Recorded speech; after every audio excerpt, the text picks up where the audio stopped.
Salut mes chers tous, ravi de vous retrouver une fois de plus. Les pensées de ce jour sont pour celle qui porte et donne la vie. Elle est sensible, elle est attentionnée, elle est maternelle, elle est amour. Elle est entreprenante, elle est travailleuse. Jeune fille, mère, célibataire, mariée ou femme au foyer, les femmes sont exceptionnelles, mais ont chacune eu des expériences totalement différentes, agréables et désagréables.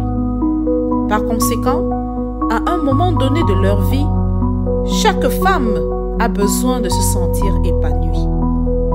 Devenir une femme épanouie repose sur plusieurs piliers, à savoir l'équilibre de soi, l'indépendance, la confiance en soi, sa relation personnelle avec Dieu et ses succès.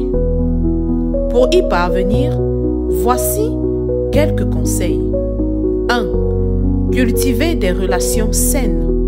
Entoure-toi des personnes qui t'inspirent et qui t'encouragent à avancer.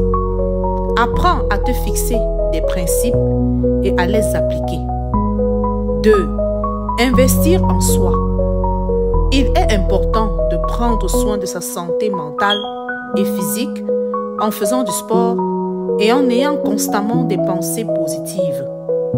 Apprends de nouvelles compétences afin d'être indépendante financièrement. 3. Prendre plaisir à célébrer ses victoires et à s'offrir des moments de qualité.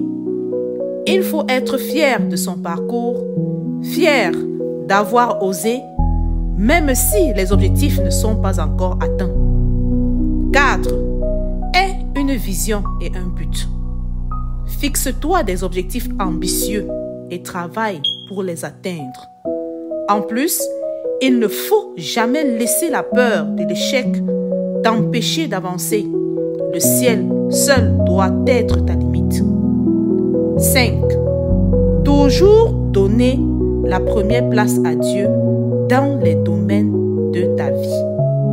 Confie-lui tout, car c'est la bénédiction de l'Éternel qui enrichit et il ne la fait suivre d'aucun chagrin.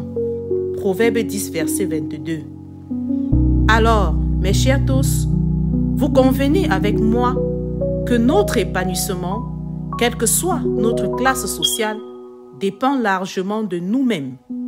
Si tu crois que ces conseils peuvent t'apporter un plus dans la conquête de ton épanouissement, écris en commentaire « Je suis une femme épanouie ». Ensuite, prends de nouvelles décisions en t'inspirant de ces conseils. N'oublie pas, s'il te plaît, de liker la vidéo, de t'abonner si c'est la première fois et enfin de la partager afin d'encourager d'autres sœurs. Maintenant, regarde la vidéo sur comment sortir de la dépression avec foi en Dieu. À bientôt et demeurez bénis.